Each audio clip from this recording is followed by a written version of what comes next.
లలిత jewellers వారి double ధమాకా offer. అన్ని బంగారు నగలపై తరుగులో 1% తగ్గింపు. పాత బంగారు నగల ఎక్స్చేంజ్ పై గ్రాముకు 150 రూపాయలు అదనంగా పొందండి. నమస్తే, వెల్కమ్ టు ఐ డ్రీమ్. నేను మహేశ్వరి. మనతో పాటు ఉన్నారు ప్రముఖ ఆయుర్వేద వైద్య నిపుణులు డాక్టర్ చిట్టుబొట్ల మధుసూదన్ శర్మ గారు. వారితో మాట్లాడదాం. నమస్తే సార్. సార్, సమ్మర్ రాగానే చాలా మందికి కాన్స్టిపేషన్ సమస్య ఎక్కువ అవుతూ ఉంటుంది. మలబద్ధకంతో వీళ్ళు రోజంతా కూడా ఉత్సాహంగా ఉండలేకపోతూ ఉంటారు. ఈ మలబద్ధకం రావడానికి కారణాలు ఏంటి సార్? మలబద్ధకం సమస్త రోగవర్ధకం అనేది నాకు గుర్తొస్తుందమ్మా. అన్ని జబ్బులకు ఇంచుమించు అదే కారణం. అవును. కాబట్టి మనం కొత్తలో సమస్య కొద్దిగా ఉంది అనుకుంటాం, కానీ తర్వాత విపరీతంగా బాధిస్తూ వేధిస్తూ పీడించేటువంటి పరిస్థితి ఏర్పడుతుందమ్మా. సో మలబద్ధకం వచ్చేది కారణాలు ఏంటంటే ముఖ్యంగా వేసవికాలం వరకు చూసుకుంటే వేసవి తీవ్రత వల్ల మన దేహంలో నీటి శాతం తగ్గిపోతుందమ్మా. నీటి శాతం ఎప్పుడైతే తగ్గిపోతుందో అందులో భాగంగా జీర్ణ వ్యవస్థలో ముఖ్యంగా మలాశయంలో మల పదార్థంలో కూడా నీటి శాతం తగ్గిపోతుంది. దానివల్ల మలం గట్టిపడము, ఆ మల విసర్జన సమయంలో ముక్కి కూర్చోవలసి రావడము, ఇలాంటివన్నీ జరుగుతుంటాయమ్మా. సర్వసాధారణంగా వేసవి కాలంలో ఇలా జరుగుతుందమ్మా. మిగతా కారణాలు ఏంటంటే నీళ్లు తక్కువగా తాగడం, వాటర్ తగినంత తాగకపోయినా, ముఖ్యంగా ద్రవ పదార్థాలు తగినంత తీసుకోకపోయినా మలబద్ధకం వస్తుందమ్మా. రెండవది ఏమంటే కొన్ని రకాలైనటువంటి జీర్ణాశయ సంబంధించినటువంటి రుగ్మతలు ఏమన్నా ఉన్నప్పుడు కూడా మలబద్ధకం వస్తుంది. అట్లే తీసుకునేటువంటి ఆహార పదార్థాల్లో ఫైబర్ ఫుడ్, పీచు పదార్థం తక్కువగా తీసుకున్నప్పుడు కూడా మలబద్ధకం వస్తుందమ్మా. అట్లే కొన్ని రకాలైనటువంటి వ్యాధుల్లో కూడా మలబద్ధకం ఉంటుంది. కొన్ని రకాలైనటువంటి వ్యాధులలో భాగంగా ఉదాహరణకి షుగర్ వ్యాధి ఉందనుకోండి. కొంతమందిలో షుగర్ దీర్ఘకాలం నుంచి ఉన్నప్పుడు షుగర్ వ్యాధిలో భాగంగా జీర్ణ వ్యవస్థలో కూడా మార్పు వచ్చి ఆ యొక్క నర్వస్ బలహీనపడి ప్రేవుల కదలికలు తగ్గిపోయి మలబద్ధకం వస్తుంటుందమ్మా. అట్లా కొన్ని వ్యాధుల వల్ల. అదేవిధంగా ఈ పార్కిన్సన్స్ అనేటువంటి వ్యాధి ఉందమ్మా, కంపవాతం అంటారు. ఈ పార్కిన్సన్స్ వ్యాధిలో కూడా మలబద్ధకం ఉండేటువంటి సమస్య ఉంటుంది. ఇట్లా కొన్ని జబ్బుల వల్ల. అదేవిధంగా కొన్ని రకాలైనటువంటి ఆధునిక కృత్రిమ రసాయన ఔషధాల ప్రభావం చేత కూడా మోషన్ ఫ్రీ కాదమ్మా. అంటే ఇప్పుడు ఫర్ ఎగ్జాంపుల్ గ్యాస్ట్రిక్ ట్రబుల్ సంబంధించినటువంటి కొన్ని సింథటిక్ మెడిసిన్స్ ఎక్కువ రోజులు వాడుతుంటారమ్మా. దానివల్ల కూడా మోషన్ గట్టిపడము, అదేవిధంగా ప్రేవుల చలనం తగ్గిపోవడము, ఇలాంటివి జరుగుతుంటాయి. అదేవిధంగా కొన్ని రకాలైనటువంటి జబ్బులు, ముఖ్యంగా మానసికమైనటువంటి సమస్యలకు కొన్ని రకాలైనటువంటి ఔషధాలు వాడుతుంటారు అన్నమాట కంటిన్యూగా. వాళ్ళలో కూడా మోషన్ కాదు. ఇలా వివిధ రకాలైనటువంటి కారణాల వల్ల ఈ మలబద్ధక సమస్య వస్తూ ఉంటుందమ్మా. కాబట్టి ఏ రకమైనటువంటి కారణాల వల్ల మలబద్ధక సమస్య వచ్చినప్పటికీ దాని నుంచి విముక్తి పొందడం చాలా ముఖ్యమమ్మా. అవును. ఈ మలబద్ధకం నెగ్లెక్ట్ చేస్తే అది పైల్స్, ఫిషెస్ ఇలా కూడా తిరగబడుతుంది అనేసి అంటూ ఉంటారు కదండి సార్. ఎస్ అవుమ్మా. దీనివల్ల మలబద్ధకం వల్ల చెప్పాను కదమ్మా, పైల్స్ మొదలవుతాయి, ఫిషర్స్ మొదలవుతాయి, ఫిస్టులా, లూటి అంటారమ్మా, ఈ యొక్క సమస్య వస్తుంటుంది. దీంతోపాటు ఈ యొక్క జీర్ణ వ్యవస్థకు సంబంధించినటువంటి సమస్యలు అనేకం కలుగుతుంటాయమ్మా. ఆకలి కాకపోవడము, వాంతి వచ్చిండడము, పొట్ట ఉబ్బరించడము, దాని యొక్క ప్రభావం చేత విసుగు, కోపము, చికాకు ఉండడము, ఈ యొక్క ప్రభావం చేత ఒళ్ళు నొప్పులు, కీళ్ళ నొప్పులు, తలనొప్పి, మెడ నొప్పి, మోకాళ్ళ నొప్పులు, ఇలాంటి అనేక రకాలైన ఈ నొప్పులు కూడా కలిగేటువంటి పరిస్థితి ఉంటుందమ్మా. కాబట్టి సమస్య అయితే మనకు కేవలం మలం సరిగ్గా విసర్జితం కాకపోవడమే అనుకుంటాం, కానీ దానివల్ల అనేక రకాలైన సమస్యలు వస్తాయమ్మా. సమస్త రోగవర్ధన మొదటి చెప్పాను కదమ్మా. ఉన్నటువంటి సమస్యలు పెరిగిపోతాయి, కొత్త జబ్బులు వస్తుంటాయి, వచ్చిన జబ్బులు కూడా తొందరగా తగ్గవమ్మా. దీనికి అందుకే మలబద్ధక సమస్యను ఎటువంటి పరిస్థితులు మనం దాన్ని నిర్లక్ష్యం చేయకూడదమ్మా. సమస్య వచ్చినప్పుడు వెంటనే దాన్ని ఎట్నోదిటి పరిష్కారం చేసుకోవడం మంచిది, కానీ నిర్లక్ష్యం చేయడం వల్ల అనేక రకాలైన ప్రాబ్లమ్స్, సమస్యలు ఉత్పన్నం అవుతాయమ్మా. అయితే సార్, చాలా మందికి ఏంటంటే డౌట్, ఎప్పుడు మనం దీన్ని మలబద్ధకంగా గుర్తించాలి అంటే రోజు వెళ్ళడమా, లేకపోతే 2 రోజులకు ఒకసారి కొంతమంది వెళ్తూ ఉంటారు.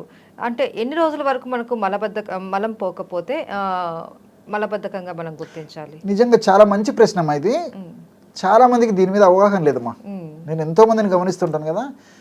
మీరు అన్నట్లు ఏమంటే వాళ్ళు ఏదో 2 రోజులకు 3 రోజులకు మోషన్ పోయినప్పుడే మలబద్ధకం ఉంది అనుకోవడము, రోజు ఒక్కసారి మోషన్ పోతున్నాం కదా నాకు మలబద్ధకం లేదని కొంతమంది అనుకుంటారు. కొంతమంది రోజుకు 2 సార్లు 3 సార్లు 4 సార్లు మోషన్ పోతుంటారు అమ్మా, వాళ్ళు మలబద్ధకం లేదనుకుంటుంటారు. కొంతమంది 3 రోజులకు ఒకసారి పోతుంటారు, నాకు మొదటి నుంచి ఇంతే కదా నాకు మలబద్ధకం లేదనుకుంటారు. ఇవన్నీ తప్పేమా. కాబట్టి అసలు మలబద్ధకం లేదు, నాకు మోషన్ ఫ్రీగా అవుతుంది, మలాశయానికి సంబంధించినటువంటి దోషం నాలో లేదు అనేదానికి కొన్ని టిప్స్ చెప్తాను చూడమ్మా. ఎలాగంటే మలబద్ధకం లేదనే దానికి గుర్తు ఏంటంటే, మనకు మోషన్ సెన్సేషన్ వచ్చినప్పుడు, మోషన్ పోయినప్పుడు క్షణంలో మోషన్ అయిపోవాలి. అంటే విత్ ఇన్ సెకండ్స్ అమ్మా. అది మలబద్ధకం లేని దానికి సంకేతం.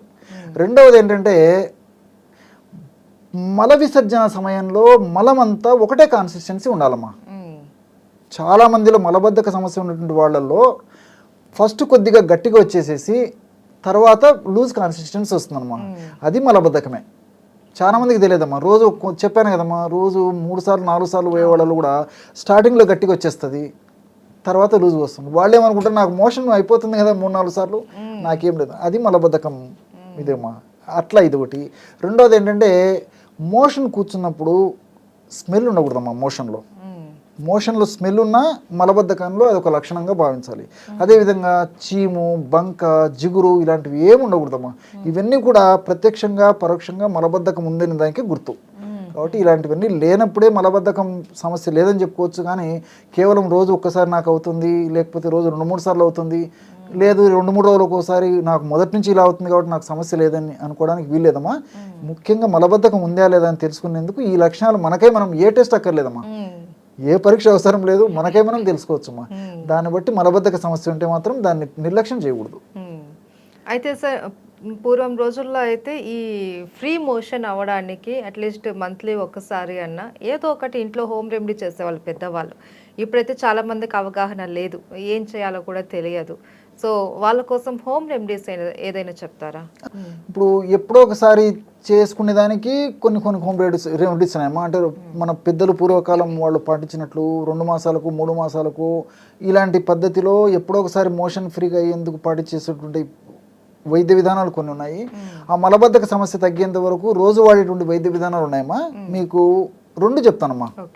సో ఎప్పుడో ఒకసారి 2 మాసాలకు 3 మాసాలకి మనం ఈ విరేచనానికి వేసుకొని ఆ మలబద్ధక సమస్య లేకుండా చేసుకోవాలంటే దానికి తెల్లవారుజామునమ్మా మనం పొద్దున్న నిద్ర లేచిన తర్వాత ఇంచుమించు ఒక 20 ml వరకు ఆముదం తీసుకోవాలమ్మా.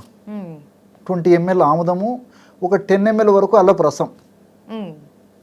10 ml ఆముదము, ఒక 20 ml ఆముదం తీసుకోవాలమ్మా. అల్లపు రసం ఒక 10 ml. దీన్ని ఉదయం పూట వేడి నీళ్ళలో కలిపేసి తీసుకోవాలి. పొద్దున్న నిద్ర లేస్తేనే వీలైతే 4-5 ఆ ప్రాంతంలో తీసుకున్న మంచిదమ్మా.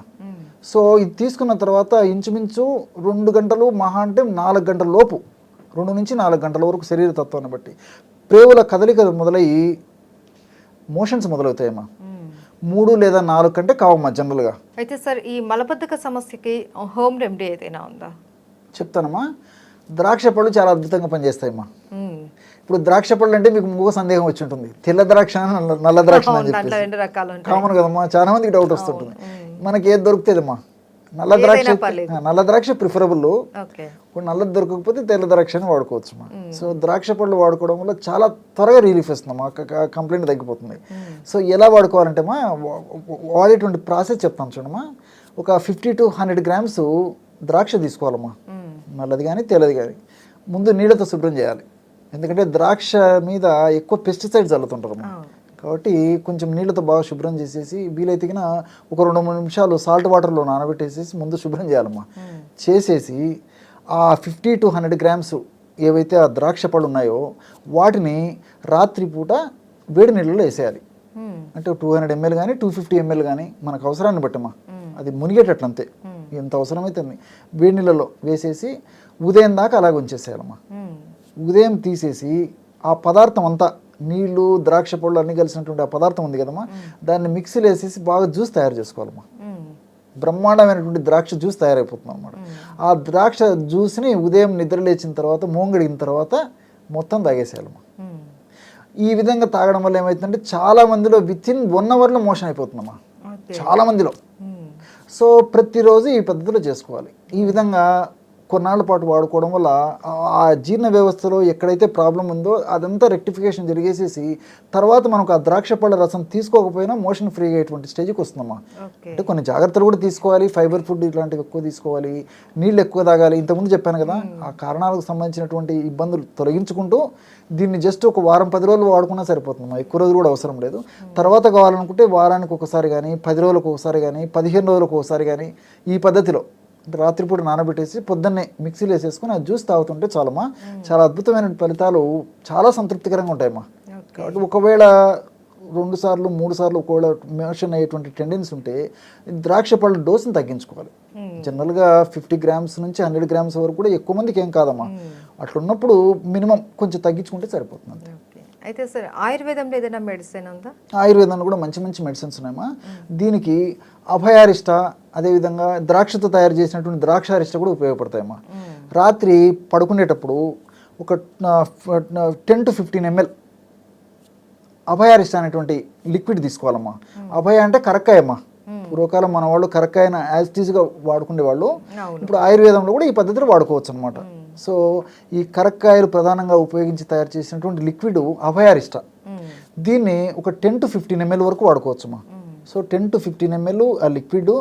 అదేవిధంగా ద్రాక్షారిష్ట, ద్రాక్షతో తయారు చేస్తారని చెప్పాను కదమ్మా. దీన్ని ఒక 10 to 15 ml, 10 నుంచి 15 ml అది, 10 నుంచి 15 ml ఇది. రెండు కలిసేసరికి ఇంచుమించు 20 to 30 ml అయిపోతుంది కదమ్మా. 20 to 30 ml రేంజ్ వచ్చేస్తుంది. దీనికి సమానంగా నీళ్లు కలుపుకోవాలమ్మా. నీళ్లు కలిపేసి పడుకునేటప్పుడు సేవించాలి. ఈ విధంగా రోజు ఒక్కసారి చేయడం వల్ల ఆ యొక్క మలబద్ధక సమస్య తగ్గిపోతుందమ్మా. ఎటువంటి హాని ఉండదు. అన్ని సైడ్ బెనిఫిట్సే. ద్రాక్షలో సైడ్ బెనిఫిట్స్ ఉన్నాయి. అదేవిధంగా కరక్కాయలు కూడా కన్నతల్లిలా కాపాడేటువంటి కరక్కాయ కాబట్టి కరక్కాయ వాడుకోవడం వల్ల కూడా కేవలం మలబద్ధక సమస్య తగ్గిపోవడమే కాకుండా శరీరానికి అనేక విధాలు కూడా ఉపయోగపడుతుందమ్మా. అనేక రకాలైన సైడ్ బెనిఫిట్స్ ఉంటాయి కాబట్టి దీర్ఘకాలం వాడినప్పటికీ ఎలాంటి ఇబ్బంది ఉండదమ్మా. Okay, thank you so much sir. నమస్తే అమ్మా.